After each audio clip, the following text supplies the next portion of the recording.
To Telugu daily exam channel. ఈరోజు question and answers ప్రాక్టీస్లో భాగంగా logical and arithmetic సిరీస్లో మనము 6th క్లాస్ స్టాండర్డ్ యొక్క మ్యాథ్స్ బేసిక్స్ సిరీస్ ఇది స్టార్ట్ చేసి క్వశ్చన్స్ చూద్దాం. దీని లెవెల్ బై అడ్వాన్స్ లెవెల్కి వెళ్దాము. ఓకే, మనం మరిన్ని క్వశ్చన్స్ ప్రాక్టీస్ చేయడం, బేసిక్స్ స్ట్రాంగ్ చేసుకుంటూ వెళ్ళడం అనేది మన మెయిన్ క్రైటీరియా. ఇమీడియట్గా మీరు పెన్ను పేపర్ తీసుకోండి, నాతో పాటుగా క్వశ్చన్ని చదవండి, అర్థం చేసుకోండి, పాజ్ చేయండి, తర్వాత క్వశ్చన్ని ప్రాక్టీస్ చేయండి. పెన్ను పేపర్ పెట్టేసి మీరు కూడా క్యాలిక్యులేషన్ చేయండి 1 minute అలా. ప్రాబ్లం ఏం లేదు, నాతో పాటు ఒక 100 క్వశ్చన్లు 1000 క్వశ్చన్లు ప్రాక్టీస్ చేయండి. సో మీరు ప్రాక్టీస్ అనేది ఇంపార్టెంట్, జస్ట్ వీడియో చూడటం అనేది కాదు. సో నాతో పాటు ప్రాక్టీస్ చేయండి ఫ్రెండ్స్. నెంబర్స్ ఇన్ ప్రాక్టీస్ అనేది చూద్దాం. సో సెంటీమీటర్స్ అంటే డిస్టెన్స్ని, ఒక లెంత్ని కొలవడానికి మెజరింగ్ లెంత్. అదే పెన్సిల్ని కానీ, చిన్న చిన్న బుక్స్ని కానీ, అదే థిక్నెస్ని కానీ. సో మిల్లీమీటరు అది ఇంకా థిక్నెస్ ఆఫ్ ద పెన్సిల్, ఈ విధంగా. అదే 1 సెంటీమీటర్ అంటే 10 millimeters. అదేవిధంగా 1 meter అంటే 100 centimeters, 1000 millimeters. సో ఇక్కడ అదే లార్జ్ నెంబర్స్ చూసుకున్నాం అనుకో, ఇక్కడ distance between Delhi, Mumbai, Chennai, Calcutta we need kilometres. ఇది మీటర్స్ వరకు వచ్చింది. సో ఇక్కడ how many centimetres make a kilometre అంటుండు. 1 kilometer is equal to 1000 meters. 1 meter అంటే 100 centimeters. సో అక్కడ పెడితే 1 lakh centimeters. అంటే name 5 large cities in India, find there population అంటున్నాడు. వాళ్ళ పాపులేషన్ ఎంత అంటున్నాడు. Find the distance in between they each cities అంటున్నాడు. ఇండియాలో టాప్ 10 లార్జెస్ట్ సిటీస్ 2023కి ఎంతమంది ఉంటున్నారు అని అంటున్నాడు. సో మిలియన్స్లో చూసుకుంటే ఇక్కడ ఢిల్లీ 32 million అంటున్నాడు. సో ఇది Delhi. Second Mumbai, third Calcutta 15 million, ఇది 21 million. ఇది Bengaluru 13 million, Chennai 11 million, Hyderabad 6th place ఉంది. సో టాప్ 5 చూసుకుంటే ఇవి. సో టాప్ 5 సిటీస్ని డిసెండింగ్ ఆర్డర్లో పెట్టండి అని అంటే, డిసెండింగ్ ఆర్డర్లో ఇది ఫస్ట్, ఇది సెకండ్, ఇది థర్డ్, తర్వాత ఇది 4th, ఇది 5th, హైదరాబాద్ 6th వస్తుంది. సో టాప్ 5ని పెట్టమంటే ఈ విధంగా. సో ఇక్కడ లార్జెస్ట్ సిటీస్ పాపులేషన్ సైజ్ ప్రకారంగా చూసుకుంటే ఇది టోక్యో, జపాన్ది హైయెస్ట్ ఎక్కువ ఉంది. తర్వాత సెకండ్ ఢిల్లీ ఉంది, చైనాలో షాంఘై ఉంది, 4th సాఫోలో ఉంది, అంటే సౌత్ అమెరికా. తర్వాత మెక్సికో 5th పొజిషన్లో ఉంది, మెక్సికో. తర్వాత 6th పొజిషన్లో కలకత్తా ఉంది. 7th పొజిషన్లో లాగోస్ ఉంది, ఆఫ్రికాలో. తర్వాత 8th పొజిషన్ కూడా ఆఫ్రికాలోనే ఉంది. 9th position Manila. సో ఇక్కడ 1 kilometer is equal to 1000 meters. అదే 1 meter అంటే 1000 mm. 1 kilometer is equal to 1000 meter అంటే 10 lakh millimeter 1 kilometer అంటే. సో ఇక్కడ డిస్టెన్స్ మనకు హైదరాబాద్ నుండి విశాఖపట్నానికి 637 kilometers. అదే హైదరాబాద్ నుండి చెన్నైకి అనుకో, సో ఇక్కడ 704 kilometers. ఈ విధంగా డిస్టెన్స్ చూసుకుంటాం మనం, మెజర్మెంట్స్. అదేవిధంగా మార్కెట్లో ఏమైనా కొనాలి అనుకుంటే వాటిని కిలోగ్రామ్స్లలో, అది 1 kilogram అంటే 1000 grams. అదేవిధంగా 1 gram అంటే 1000 milligrams. 1 liter అంటే 1000 milliliters. ఇదేమో బకెట్ హోల్డింగ్ కెపాసిటీ. సో ఇక్కడ చూసుకుంటే how many milligrams make 1 kilogram. So ఇక్కడ 1 kilogram అంటే 10 lakh milligrams. సో ఇక్కడ కిలో అనేది గ్రేటెస్ట్ నెంబరు, మిల్లీ అనేది స్మాలెస్ట్ నెంబరు. సో ఇక్కడ క్వశ్చన్ చూద్దాం. ఒక బాక్స్లో 2 లక్షల మెడిసిన్ టాబ్లెట్స్ ఉన్నాయంటారు. ఈచ్ టాబ్లెట్ 20 milligrams అంటున్నాడు. అయితే ఇప్పుడు ఎంత total weight of all tablets మొత్తం కలుపుకొని ఆ వెయిట్ ఎంత అంటున్నాడు. సో ఏమంటున్నాడు అంటే ఆ బాక్స్ మొత్తం గ్రామ్స్ని కిలోగ్రామ్స్లో చెప్పండి అంటున్నాడు. గ్రామ్స్లో, కిలోగ్రామ్స్లో. సో ఇక్కడ చూసుకుంటే అది బాక్స్లో 2,00,000 టాబ్లెట్స్ ఉన్నాయి. Each tablet 20 milligrams. సో అది మొత్తం చూసుకుంటే 40 lakhs మిల్లీగ్రామ్స్ ఉంది. సో దీన్ని మనం గ్రామ్స్లో అని అంటే 4,000 గ్రామ్స్ ఉంది. అదేవిధంగా ఇది 4 kgs మెడిసిన్ ఉంది, గ్రామ్స్లో కిలోగ్రామ్స్లో. ఇక్కడ ఒక క్వశ్చన్ చేద్దాం. A bus started its journey from different places with a speed of 60 km/h. Journey showing అంటారు. సపోజు హైదరాబాద్ నుండి డిఫరెంట్ ప్లేసెస్కి వెళ్ళింది. సపోజ్ ఇది హైదరాబాద్ నుండి డిఫరెంట్ ప్లేసెస్కి, ఏ నుండి బీకి, బి నుండి సికి, సి నుండి డికి, డి నుండి ఈకి, ఈ నుండి ఎఫ్కి, ఎఫ్ నుండి జీకి, తర్వాత ఏకి. అంటే సపోజ్ హైదరాబాద్ నుండి ఈ విధంగా కలకత్తా నుండి ఢిల్లీ నుండి ముంబై నుండి బెంగళూరు నుండి చెన్నై నుండి మళ్ళీ హైదరాబాద్కి ఈ విధంగా వచ్చింది అనుకుందాం.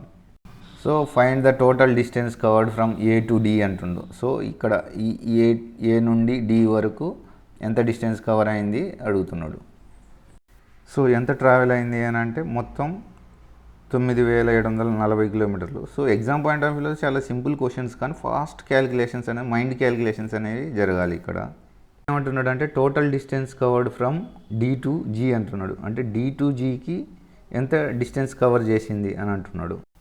సో ఇక్కడ డి టు జీ ఎంత అంటే 15,520 కిలోమీటర్లు. సో ఈ క్యాలిక్యులేషన్స్ ప్రాక్టీస్ అనేది మనకి ఇంపార్టెంట్. మెయిన్ క్వశ్చన్ సింపుల్గా ఉందా హార్డ్గా ఉందా కాదు, ఎంత ఫాస్ట్గా చేసాం అనేది ఇంపార్టెంట్ మనకు. నెక్స్ట్ క్వశ్చన్ ఏమంటున్నాడు అంటే find the total distance covered by the bus if it starts from A and return back to. అంటే ఇక్కడ నుండి స్టార్ట్ అయింది, సో మళ్ళీ బ్యాక్కి వచ్చేసింది అంటున్నాడు. అంటే ఇక్కడ హైదరాబాద్ నుండి స్టార్ట్ అయ్యి ముంబై, కలకత్తా, న్యూఢిల్లీ, ముంబై, బెంగళూరు, చెన్నై, హైదరాబాద్కి ఇట్లా వచ్చేసింది. సో టోటల్ డిస్టెన్స్ ఎంత అంటున్నాం. సో ఆల్రెడీ మనం ఈ నుండి ఇడికి 9,740 కిలోమీటర్లు, తర్వాత ఇక్కడ నుండి ఇక్కడికి డి నుండి జీకి 15,520 కిలోమీటర్లు, తర్వాత ఈ నుండి ఇడికి 1,290 కిలోమీటర్లు. సో ఓవరాల్గా టోటల్గా ఈ నుండి మళ్ళీ రిటర్న్ రావడానికి ఎంత వచ్చింది అంటే 26,520 కిలోమీటర్లు. సో మనకి ఫాస్ట్గా క్యాలిక్యులేషన్ చేయడం, ప్రాక్టీస్ చేసుకోవడం అనేది main important. Can you find the difference of distance from C to D and D to E అంటున్నాడు. అంటే C to D distance, D to E డిస్టెన్స్కి మధ్య తేడా ఎంత అంటున్నాడు. సో ఇక్కడ సరైన ఆన్సర్ ఏంటి అంటే సో 8140 కిలోమీటర్స్ నుండి 21 కిలోమీటర్ డిస్టెన్స్ మైనస్ చేస్తే 5,980 కిలోమీటర్లు అది మనకి డిఫరెన్స్ ఉంది. సో నెక్స్ట్ క్వశ్చన్ ఏమంటుందంటే time taken by the bus to reach A to be. అంటే ఏ టు బి రీచ్ అవ్వడానికి ఎంత టైం పట్టింది, అదేవిధంగా సి టు డి అంటే సి టు డి రావడానికి ఎంత టైం పట్టింది, అదేవిధంగా ఈ టు జీ వరకు రావడానికి ఎంత టైం పట్టింది, అదేవిధంగా ఇక్కడ నుండి టోటల్గా ఏడికి రావడానికి ఎంత టైం పట్టింది అని అడుగుతున్నాడు. ఇక్కడ మనకు చూసుకున్నట్టయితే speed is equal distance by time.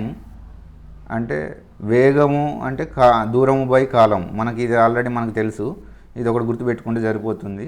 So మనకేమంటున్నాడు అంటే టైం అడుగుతున్నాడు. టైంని ఇటు తీసుకెళ్ళండి, సో ఇది ఇటు తీసుకురండి. సో టైం అంటే డిస్టెన్స్ బై స్పీడ్ అని వస్తుంది. సో ఇది ఫార్ములా వస్తుంది మనకి, ఇది ఒకటి గుర్తుపెట్టుకుంటే. సో ఇక్కడ నుండి మనకేమైంది, ఇక్కడ మనకేమంటున్నాడు అంటే ఏ టు బి అడుగుతున్నాడు కాబట్టి సో కిలోమీటర్ తీసుకొని పోతే నాకు క్యాన్సిల్ చేసుకుంటే 69.5 అవర్స్ పట్టింది అన్నట్టు A to E area cover చేయడానికి. Next question C to D ఎంత టైం పట్టింది అంటే సి టు డి ఎంత టైం పట్టింది అంటే ఇక్కడ 2160 కిలోమీటర్స్. సో ఇది km/h, 60 km/h. దీన్ని 0 తీసి సో ఇక్కడ 6 3 18, 6 6 36. సో ఇక్కడ ఎంత టైం పట్టింది అంటే 36 గంటలు పట్టింది ఈ నుండి సి టు డి కవర్ చేయడానికి. నెక్స్ట్ థర్డ్ క్వశ్చన్ ఈ టు జీ అంటే ఈ నుండి ఇడికి ఎంత టైం పట్టింది చేరడానికి అని అంటే సో మనం చూసుకున్నట్టయితే దాన్ని ఇక్కడ చూసుకున్నట్టయితే ఈ రెండింటి మధ్య డిస్టెన్స్ అంటే ఈ డిస్టెన్స్ ఇది, తర్వాత ఈ డిస్టెన్స్ 25 ఇది. సో ఈ రెండింటి డిస్టెన్స్ ఇన్ని కిలోమీటర్లు 7,380 కిలోమీటర్లు, 60 km/h తోటి వెళ్ళింది కిలోమీటరు. సో దీనికి ఈ 0 చేసేస్తే 6 1 6, 6 2 12, 1 6 3 15. సో 123 గంటలు పట్టింది ఈ నుండి ఈడికి వెళ్ళడానికి. సో నెక్స్ట్ క్వశ్చన్ ఏమంటున్నాడు అంటే టోటల్ జర్నీ అంటే ఈ ఏరియా నుండి మళ్ళీ ఏకి రిటర్న్ రావడానికి ఎంత టైం పట్టింది అంటున్నాడు. సో అక్కడ మనం చూసుకున్నట్టయితే టోటల్ డిస్టెన్స్ మనకి ఇది ఉంది 26,560 కిలోమీటర్లు. ఎంత స్పీడ్ తోట 60 కిలోమీటర్ పర్ అవర్ తోటి. సో 0 క్యాన్సిల్, 6 4 24 2 6 4 24 తర్వాత ఇది. సో 4,424.4 గంటలు పట్టింది. చూద్దాం. రామన్ షాప్ ఉంది. ఆ షాప్లో apples, oranges, combs, tooth brushes, pencils, notebooks, soap పీట్స్, సో ఇవన్నీ వాటి ధరలు కూడా ఉన్నాయి. 40 రూపాయలు పర్ కేజీ, ఆరెంజెస్ 30 రూపాయలు పర్ కేజీ, తర్వాత కోంబు ఒకటి 3 రూపాయలు, టూత్ బ్రష్ ఒకటి 10 రూపాయలు, పెన్సిల్ ఒకటి 1 రూపీ, నోట్బుక్ ఒకటి 6 రూపాయలు, సోప్ కేక్ ఒకటి 8 రూపాయలు. సో లాస్ట్ ఇయరు ఎంత అమ్ముడు పోయినాయి అని అంటే యాపిల్స్ 2,457 కేజీలు అమ్ముడు పోయినాయి, ఆరెంజెస్ 3,004 కేజీలు అమ్ముడు పోయినాయి, కోంబులు 22,760 కోంబులు అమ్ముడు పోయినాయి, టూత్ బ్రషెస్ 25,367 అమ్ముడు పోయినాయి, పెన్సిల్స్ 38,530, నోట్బుక్స్ 40,002 నోట్బుక్లు అమ్ముడుపోయినాయి, సోప్ కేక్స్ 20,005 అమ్ముడుపోయినాయి. సో ఇక్కడ క్వశ్చన్ ఏమంటాడు, can you find the total weight of the apples and oranges sold ఆ ఇయర్లో ఆ రెండింటిని ఎంత అమ్ముడుపోయినాయి అంటున్నాడు. అంటే ఈ రెండింటిని కూడితే సరిపోతుంది. Apples weight 2,457, oranges 3,004. సో ఆ టోటల్ వెయిట్ ఎంత అంటే దీని ఆన్సర్ వస్తుంది. ఎంత వస్తుంది అంటే ఇక్కడ 5 4 6 1 కేజెస్ ఇది answer. So next question, can you find the total money Raman got by selling apples అంటున్నాడు. అంటే ఈ యాపిల్స్ అమ్మడం వలన రామన్కి ఎంత డబ్బులు వచ్చినాయి అంటున్నాడు. సో ఇక్కడ అది సింపులే, 24,57 కేజెస్ అంత కేజెస్ యాపిల్స్ అమ్మాడు. ఎంత 40 రూపాయలకి. సో దీన్ని ఇంటూ చేసేస్తే వస్తుంది. సో ఆయనకు వచ్చింది ఎంత అంటే 98,280 రూపాయలు ఈ యాపిల్స్ అమ్మడం వల్ల వచ్చింది. సో అదేవిధంగా నెక్స్ట్ క్వశ్చన్ చూద్దాం. Can you find the total money Raman got by selling apples అమ్మటం వలన, అదేవిధంగా ఆరెంజెస్ అమ్మటం వలన, ఆ రెండింటిని అమ్మటం వలన, యాపిల్స్ని ఆరెంజెస్ని ఈ రెండింటిని అమ్మటం వల్ల ఆయనకు ఎంత వచ్చింది అంటున్నాడు.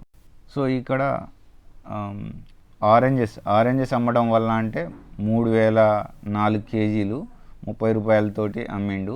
సో అతనికి వచ్చింది 90,190. సో యాపిల్స్ అమ్మడం వల్ల ఇది, ఆరెంజెస్ అమ్మడం వలన ఇది. సో అతనికి టోటల్ అమౌంట్ ఎంత వచ్చిందంటే ఆ రెండింటిని యాడ్ చేస్తే మనకి వస్తుంది. తర్వాత ఇది ఎంత 5 8 18 1,88,500 రూపాయలు ఆయనకు ఈ రెండు అమ్మడం వలన వచ్చింది. నెక్స్ట్ క్వశ్చన్ చూద్దాం. Make a table showing how much money Raman received from selling each item. అంటే ఇవన్నీ apples, oranges, comb, toothbrush, pencil, notebooks, sock books ఇవన్నిటిని అమ్మడం వలన ఆయనకి ఎంత ప్రాఫిట్ వచ్చింది అంటాడు. అదేవిధంగా arrange the amount received in descending order. అంటే పెద్ద దాని నుండి కింద దానికి వాటి యొక్క లాభాన్ని హైయెస్ట్ టు లోయెస్ట్ అది డిసెండింగ్ ఆర్డర్లో పెట్టమంటున్నాడు. హౌ మచ్ అమౌంట్ అంటున్నాడు. సో ఇక్కడ చూసుకున్నట్టయితే యాపిల్స్ని 40 రూపాయలు పర్ కేజీ దాంతో మల్టిప్లై చేసాం, ఇందాక వచ్చింది దాని అమౌంట్. ఆరెంజెస్ని 30 తోటి మల్టిప్లై చేసాం, దాని అమౌంట్ వచ్చింది. కోమ్స్ని 3 రూపాయలతో మల్టిప్లై చేసాం, సో ఈ అమౌంట్ వచ్చింది. టూత్ బ్రష్ని 10 రూపాయలతో మల్టిప్లై చేసాం, ఇది వచ్చింది. పెన్సిల్స్ని 1 రూపీతోటే మల్టిప్లై చేసాం, సో ఇది వచ్చింది. నోట్బుక్స్ని 6 రూపాయలతో మల్టిప్లై చేసాం, ఇది వచ్చింది. సో సోక్ పీట్స్ని 8 రూపాయలతో మల్టిప్లై చేసాం, ఇది వచ్చింది. సో వాటన్నిటిని యాడ్ చేసాము, సో 6,48,732 వచ్చింది. సో ఇక్కడ మనకి ఏంటంటే exam point of view bank jobs కానీ లేకపోతే ఇంకేమైనా క్వాంటిటేటివ్ యాబిట్యూడ్. సో మనకు బిగ్గెస్ట్ ఛాలెంజ్ ఏంటంటే ఎగ్జామ్లో స్పీడ్ అనేది బేసిక్సే కానీ చాలా స్పీడ్గా చేయాలి. So number of questions practice చేయాలి. సింపుల్ థింగ్స్ని ఎక్కువ ప్రాక్టీస్ చేసేసి మన స్పీడ్ని ఎక్కువ పికప్ చేయడం, యాక్యురసీని మెయింటైన్ చేయడం అనేది ప్రాక్టీస్ వల్ల వస్తుంది. సో నంబర్ ఆఫ్ క్వశ్చన్స్ని ప్రాక్టీస్ చేయడానికి సింపుల్ థింగ్స్ని స్ట్రాంగ్ చేసుకుంటే మనకి ఎగ్జామ్ పాయింట్ ఆఫ్ వ్యూలో బాగా స్పీడ్గా చేయగలుగుతాం. నెక్స్ట్ క్వశ్చన్ చూద్దాం. పాపులేషన్ ఆఫ్ సుందర్ నగర్లో 2,35,471 1991లో ఇంత జనాభా ఉంది. తర్వాత ఒక 10 సంవత్సరాల తర్వాత అది ఎంత ఇంక్రీజ్ అయిందంటే 72,958 ఇంక్రీజ్ అయింది. So what is the total population? ఇప్పుడు ప్రజెంట్గా ఎంత అంటున్నాడు. సో క్వశ్చన్ ఇప్పుడు ఏంటంటే ఎంత పెరిగింది?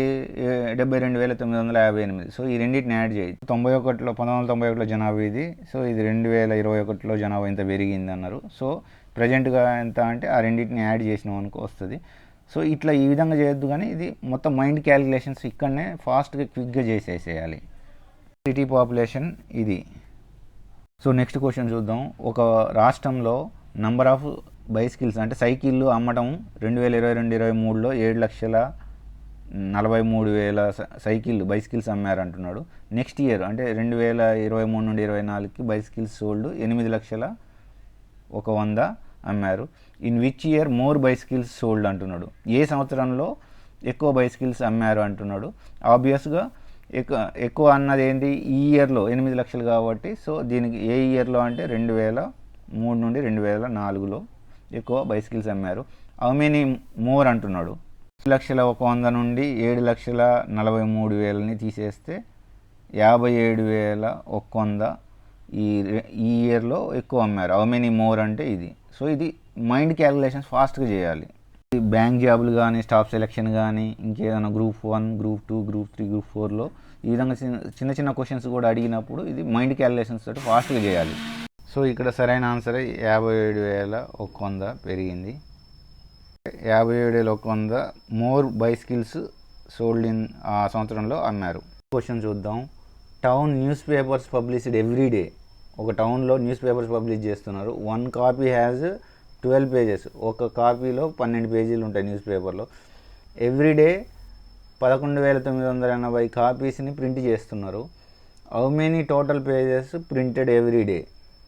How many total pages printed everyday? ప్రతిరోజు ఎన్ని ప్రింట్ అవుతాయి?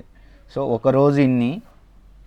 సో ఆ ఒక ప్రింట్లో ఇన్ని కాపీస్ ప్రింట్ అవుతుంటే ఒక కాపీలో ఎన్ని ఉన్నాయంటే సో దాన్ని మల్టిప్లై చేస్తే 1,43,760. సో ఇక్కడ everyday 1,43,760 pages printed. Next question చూద్దాం. Number of sheets of paper available for making notebook. ఒక నోట్బుక్ని తయారు చేయడానికి ఎన్ని షీట్స్ అవసరం? ఎన్ని షీట్స్ అవైలబుల్ ఉన్నాయంటే 75,000 షీట్స్ అవైలబుల్ ఉన్నాయి. Each sheet makes 8 pages of notebook. ఒక షీట్లో ఒక షీటు ఒక 8 పేజెస్, ఒక నోట్బుక్లో 8 పేజెస్ తయారు చేయొచ్చు. అదే ఈచ్ నోట్బుక్ కంటైన్స్, ఒక నోట్బుక్లో ప్రతి నోట్బుక్లో 200 పేజీలు ఉంటాయి.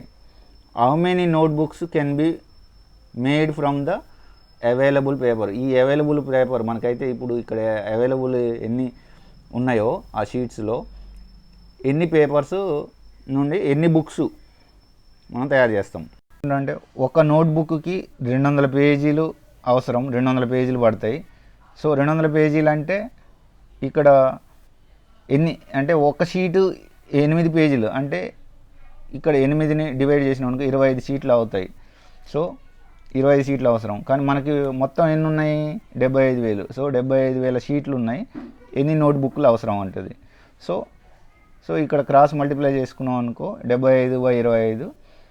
సో ఇక్కడ ఏంటంటే 3,000 బుక్కులు తయారు చేస్తారు అన్నట్టు. సో 3,000 బుక్కులు ప్రింట్ చేస్తారు. వీడియో లెంత్ అవ్వడం వలన ఎక్సర్సైజ్ క్వశ్చన్స్ చేయలేకపోతున్నాము. ఎక్సర్సైజ్ క్వశ్చన్స్ నెక్స్ట్ వీడియోలో చేద్దాము. లేదంటే మీరు ప్రాక్టీస్ చేయండి. సో మనకు ప్రాక్టీస్ అనేది ఇంపార్టెంట్. నెంబర్స్ని ఎక్కువ ప్రాక్టీస్ చేస్తే మన బ్రెయిన్లో క్యాలిక్యులేషన్ స్పీడ్ పెరుగుతుంది. సో ఈ ఎగ్జామ్స్కి మెయిన్ స్పీడ్ కావాలి, యాక్యురసీ కావాలి. అది ప్రాక్టీస్ వల్లనే వస్తుంది. క్వశ్చన్స్ ఎలాంటివి అనేది మనకు నో ప్రాబ్లం, బట్ ప్రాక్టీస్ అనేది ఇంపార్టెంట్. మళ్ళీ నెక్స్ట్ వీడియోలో క్వశ్చన్స్ చేద్దాం. లేదంటే వీడియో పాజ్ చేసేసి ప్రతి క్వశ్చన్ చదివి మీరు ప్రాక్టీస్ చేయండి. లేదంటే నాతో ఇవన్నీ క్వశ్చన్స్ని మళ్ళీ ప్రాక్టీస్ చేయండి మీరు. ఓకే ఫ్రెండ్స్, మీకు కంటెంట్ నచ్చినట్లయితే లైక్ చేయండి, షేర్ చేయండి, సబ్స్క్రైబ్ చేయండి. అదేవిధంగా క్వశ్చన్స్ని ఎక్కువ ప్రాక్టీస్ చేయండి. నంబర్ ఆఫ్ టైమ్స్ బాగా ప్రాక్టీస్ చేయండి. Okay friends.